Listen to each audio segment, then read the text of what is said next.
The chair recognizes the gentleman from Bucks County, Representative Clymer, who offers amendment A04273, which the clerk will read.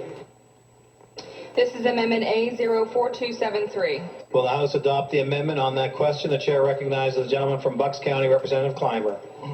Thank you, Mr. Speaker.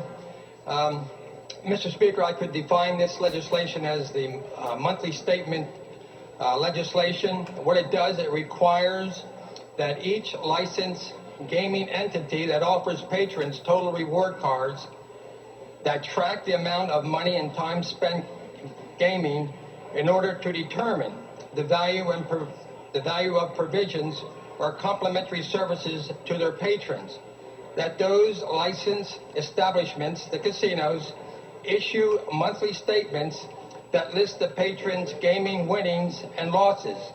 Now, my amendment is narrowly defined to only those who receive the reward cards. The average patron who goes in and gambles $5, $10, $15, $50 is not impacted because in all probability they don't get the reward card. And again, it's only those patrons who are tracked by the casino on the money and the time they spent in the casino that will get this monthly statement. At the present time, there is no protection for the casino gambler. My amendment is a family-oriented legislation. My amendment simply places the interest of our families over the earnings of the slot machine. I ask for an affirmative vote. Thank you, Mr. Speaker. Chair thanks the gentleman. Recognizes the gentleman from Berks County, Representative Santoni. Thank you, Mr. Speaker. I stand in opposition to the Clymer Amendment 4273. Again, I'm surprised that my good Republican colleague is insisting that the big arm of government come on in and tell our casino operators how to do their business. It's unnecessary what he wants to do.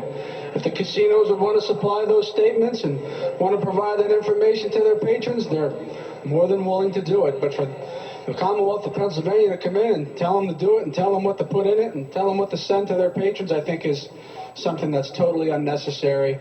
The gentleman obviously is trying to delay and cause this issue to go down. Even if this goes in, he's not going to vote for it. So I would ask the members of the body to reject this amendment. Thank you, Mr. Speaker. Chair thanks the gentleman. Recognizes the gentleman from Northumberland County, Representative Belfonte. Thank you, Mr. Speaker. Mr. Speaker, the representative, the sponsor of this amendment, again, while having good intentions, is asking for something that is impossible. Many people go to the casinos and do not use the comp card, the card that you put in the machine or you give to the pit boss if you're playing a table game, and that tracks the time that you play plus the average bet that the machine records or the pit boss records insofar as sitting at a table game. If you win X number of dollars, depending on what state you're in, you must take those winnings minus the IRS take and settle for the rest.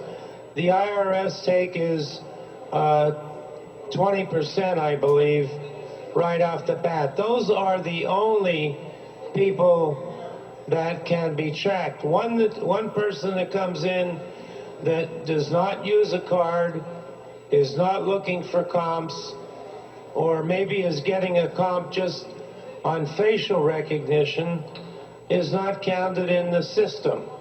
We would have to treble or quadruple or quintuple the number of pit bosses and Pennsylvania Gaming Board officials to keep the type of tracking that the gentleman is offering in this amendment.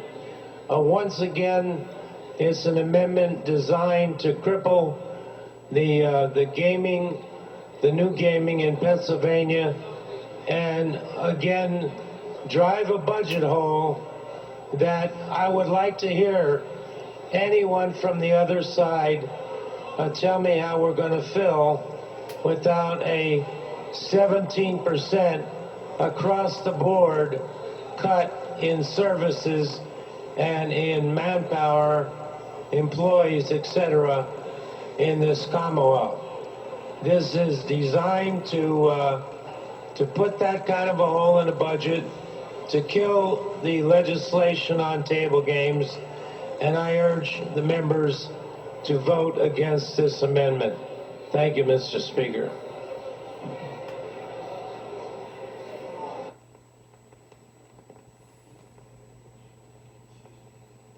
Chair recognizes the gentleman from Delaware County, Representative Vitale.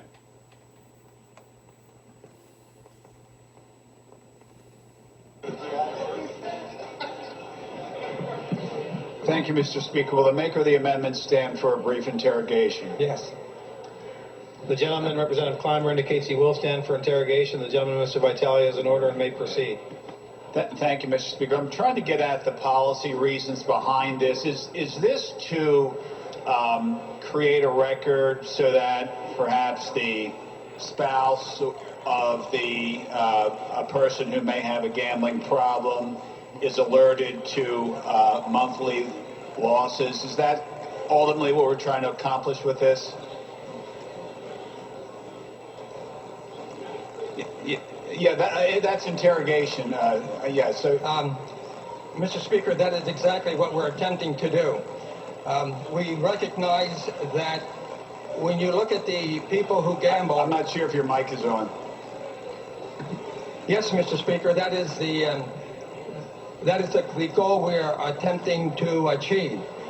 When a person has spent far beyond their limits, or they could be winning as well, because my legislation deals with both losses and winnings, but because the House always wins, there's more people who lose than win.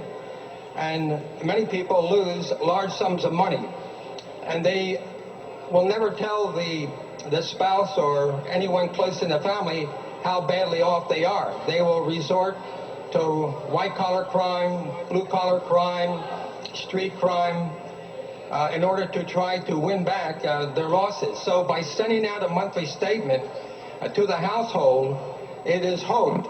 There's no positive assurance, but hope that someone will see that letter and they will see that their loved one has spent $1,500, $1,000 in losses, and if it's contrary to winning, the winnings would be in there as well. This legislation has been spawned by an individual, a serious addicted gambler who had lost his family, had lost millions, and he knows of many friends and other acquaintances who are also in the same situation as he was in. So the purpose is to have this monthly statement to come out from the casinos who have the technology, because they send out the rewards and the complimentary things that they send to the gambler to bring him back. You know, the free weekend, the flight from a city to Las Vegas or to Atlantic City, you know, all the perks, all the complimentaries to bring that person back in. So they already have that person. They know who they are. They have the name and the address. And if they really need help, Mr. Speaker, I'm sure I could get some of my friends who are very well versed in technology to look at their system and to make a few accommodations so that we could have this monthly statement sent out. Okay, now, I intend to support this. Now, maybe you can address one of my concerns, because what I don't see is I just read the text and I don't really know what language is around it that's not in the amendment. But it says issue a monthly statement, but I don't see anything that directs it to be sent to a household or is there something I'm missing there, or is that sort of implied by the wording of the amendment? Well, it's implied that that's where the monthly statement would be sent out on a monthly basis, just as you would receive mail for your credit card, it's implying that they would have to do it on a 30-day basis. It doesn't state the first of the month, the 15th, but on a rotating basis. Like, for example, the staying to the person's household or primary residence or anything like that. That is correct. They have the person's primary residence, or they have a address that they have on record. So whatever address they have on record, that is where the monthly statement would go. Okay, thank you. That concludes my interrogation. Just a couple of comments.